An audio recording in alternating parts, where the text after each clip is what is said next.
to announce the next speaker, Jeffrey Sterling, who is an American lawyer and former CIA employee who was arrested, charged, and convicted of violating the Espionage Act.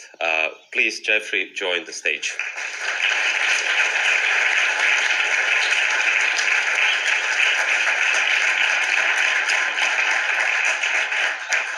It is an absolute honor to be here today, here at the Press Club.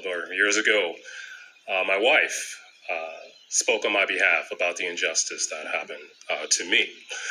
I spent 2.5 years in prison after being wrongfully convicted on no evidence of violating the Espionage Act.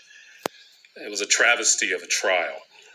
And that sentence was held up as a shining example of the reasonableness and fairness that Julian Assange will face being tried here for violating that same Espionage Act.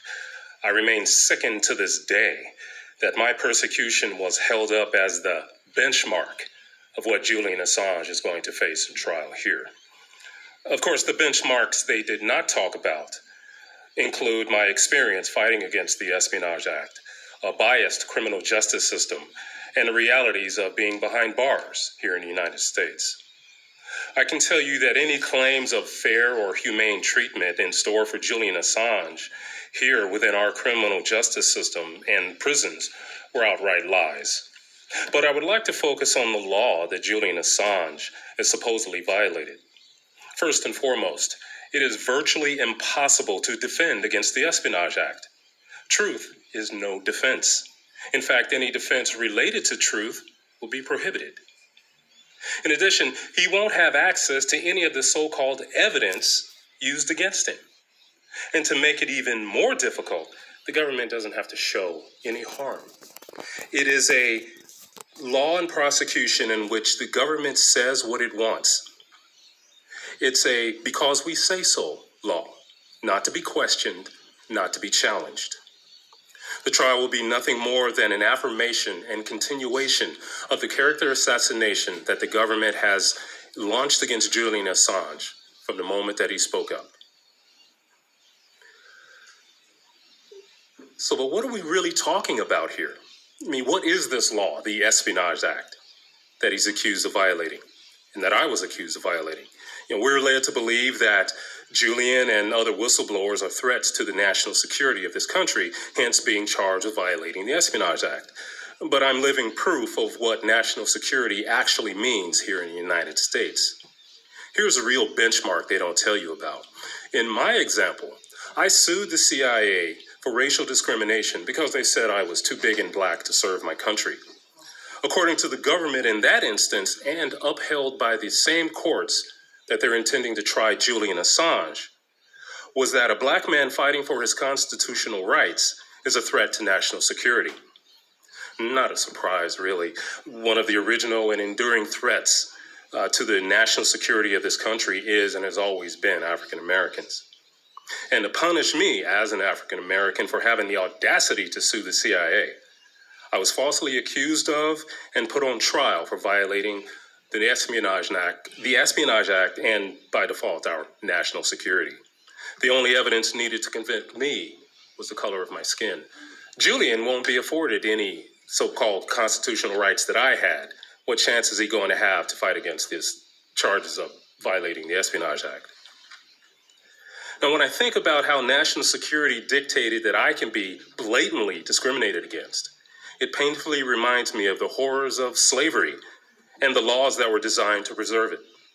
When examining the Espionage Act and how it's being used, it's not unreasonable to be reminded of the anti-literacy laws that were enforced during slavery in this country.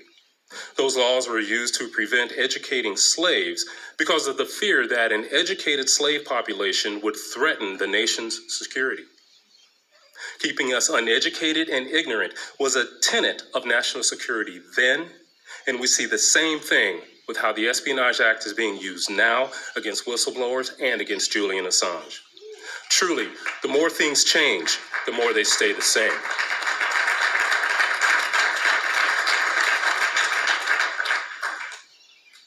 When we look at it, the Espionage Act is no different than those anti-slavery laws. They both represent, and they are the very embodiment of white supremacism that has always been a part of the identity and governance of this country. The Espionage Act has not been used to fight espionage.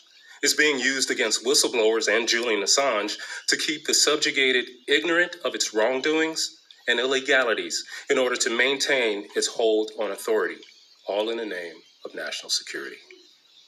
I mean, think about it. None of the Espionage Act prosecutions have or are even allowed to examine the truth of the matter brought to light by the whistleblower.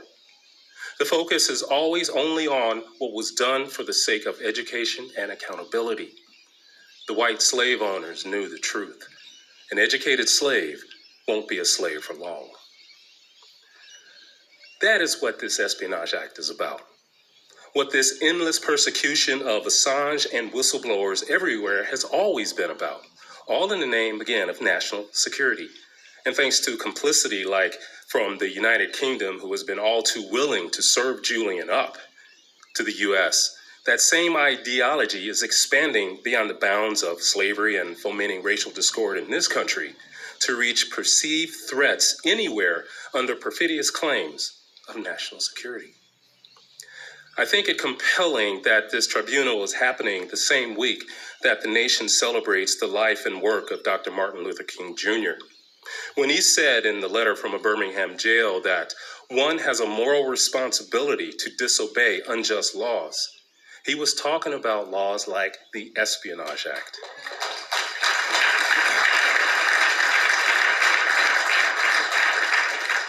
What makes the Espionage Act unjust is that it is not being used to protect this nation. It does not apply to the power brokers in this nation. It is being used to keep us all slaves. It is therefore an unjust law and should be disobeyed.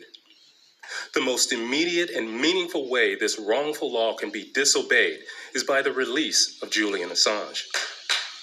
The U.S. government has already demonstrated a boundless intent to persecute those who dare reveal its transgressions, and it won't end with Julian Assange. Free the man. None of us will be free until he is released and the Espionage Act is abolished. Set the man free. Thank you.